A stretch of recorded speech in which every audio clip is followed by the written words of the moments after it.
I couldn't get my shit together, figure out where I was or what I was supposed to be doing.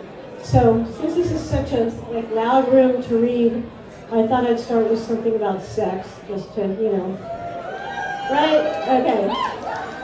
Alright, I'm going to read 2 or 3, depending on how much time. Okay, this is one that just got rejected. So, but obviously not from Smartish Pace, because they know what they're doing. It's rejected from Blackbird. I'm reading for them tomorrow night. I was going to read it for them just to, bug the shit out of them. But I'm going to do it here instead. It's called Self-Portrait as a Goldfish Trapped in a Toilet.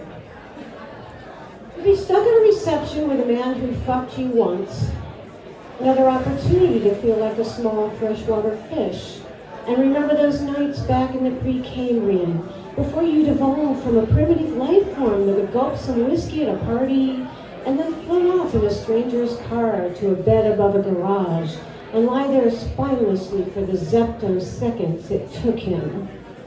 Back then there was hardly any oxygen, and no one was woke. Orgasms with men were a few billion miles away. Orgasms. You had no idea how to get one. Men dining and dashing while you were still pulling out your chair.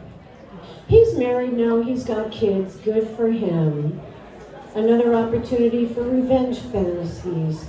Shadowy wraiths drag him from the hotel ballroom, down through the gates of disc where there's no open bar. A fetal alien creature, long dormant in a cheese puff, slithers down his throat, bursts from his stomach, and races under a long white tablecloth. You could follow it and hide under there until everyone leaves. But he's the first to turn away, and it's just like before. He's done and moving away from you in record time. Time. What you wasted being even briefly attracted to people like him. You flushed out to sea once more. Sorry, but this is called Blues on Avenue C when I was living in the Lower East Side for a while in New York. I'm depressed.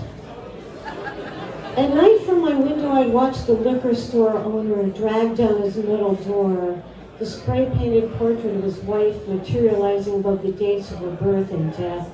She had those eyes that follow you around. I couldn't see the stars that winter unless they froze and fell like broken glass. The moon was so high it looked like an overdose. I was so sick with grief I wanted to stab the streetlight behind its curtain of fog and deliver a mournful soliloquy to a trembling dog under a blank marquee.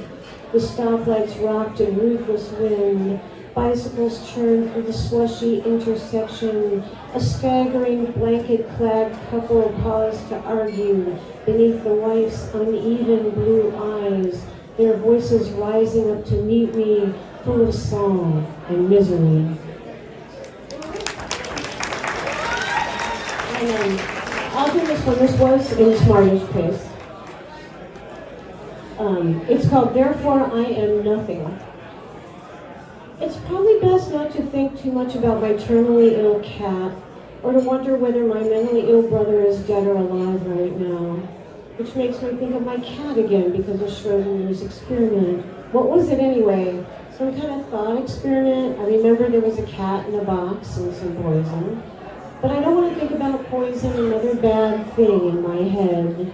Except that now I am, but at least I don't personally know anyone who is poisoned. Ancient kings and nobles, Hercules and hatters, some enemies of Putin. So I'm feeling okay now. Poison, poison, poison. No anxiety at all. People are waiting in line in Mexico to fill tanks with oxygen for dying abuelos. The Greenland ice sheet is melting faster than a butter stick in a microwave. Australian clownfish can't find the reef. All that noise from humans and their machines. That's how I think of it, humans and their machines. Like I'm not one of them, but I am. And now I have to bring up Descartes, who thought animals had no minds, just mechanical sensations. One more anthropocentrist ruining the picnic for everyone.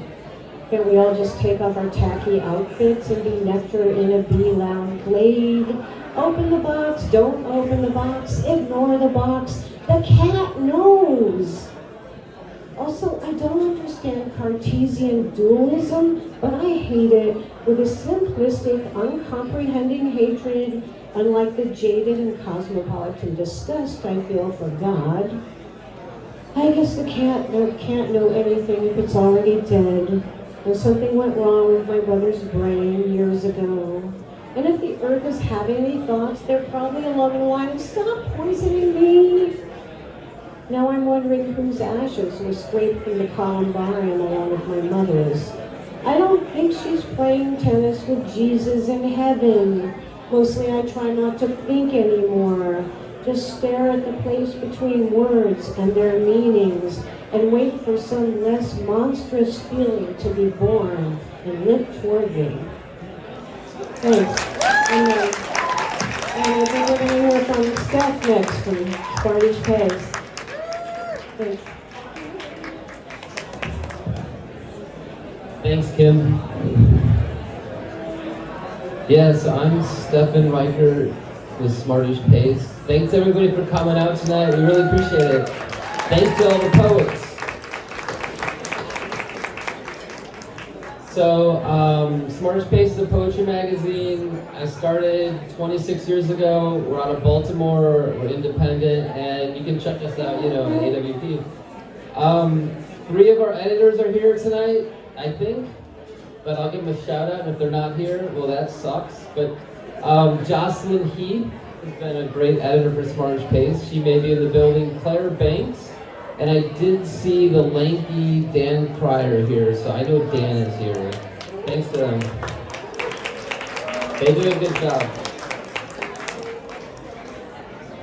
I want to thank the poets who read and are about to read, but especially the Smartish Pace poets. I know this was a tough ask. Will you come read sometime between 9 and midnight for 3 to 5 minutes? Before AWP. So thank you so much to Kim Addonizio, Aliki Barnstone, Aaron Bells, who's going to be reading at around 11, Christian Gillette, Kevin Trooper, and Liana Sakalio. So thank you to all those Smartish Pace poets for showing up tonight. I really appreciate it. And for letting us publish your good poems. I think for sending us the good ones. I still have a few drink tickets left. These will get you a free beer. I think we're down to a couple $100, but if you want that, come up here and get it from me. And I'm told there's food over here, so is that still true? Yeah, there's food, so there's free food if you want free food. All right, we're gonna take a short break and we'll see you in a little bit.